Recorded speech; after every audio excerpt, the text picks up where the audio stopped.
বিয়ের পিঁড়িতে বসতে চলেছেন দিলীপ ঘোষ, বিজেপি নেতা দিলীপ ঘোষ। তার বর্তমান পরিচয় বলতে তিনি এখন বিজেপির প্রাক্তন এমপি, প্রাক্তন সভাপতি। এগুলো আবার হয়েছেন প্রাক্তন তৃণমূল নেতা শুভেন্দু অধিকারী বর্তমানের বিজেপির এমএলএ আসার পর থেকে। তবে বিয়ে করাটা সকলের উচিত, আর হিন্দু ধর্মের হলে তো বিয়ে একটা মহান ধর্ম, এই ধর্ম পালন করা উচিত, সে যে বয়সেই হোক না কেন।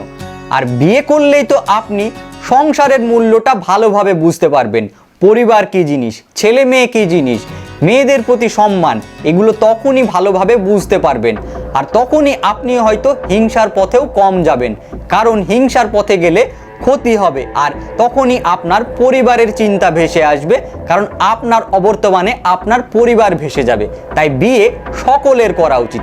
যারা যারা বিয়ে করেননি, বিয়ে করে নিন, তবেই দেখবেন সব কিছু ভালো থাকবে, নিজেও ভালো থাকবেন, পরিবারও ভালো থাকবে, আর পরিবার ভালো থাকলে সমাজও ভালো থাকবে।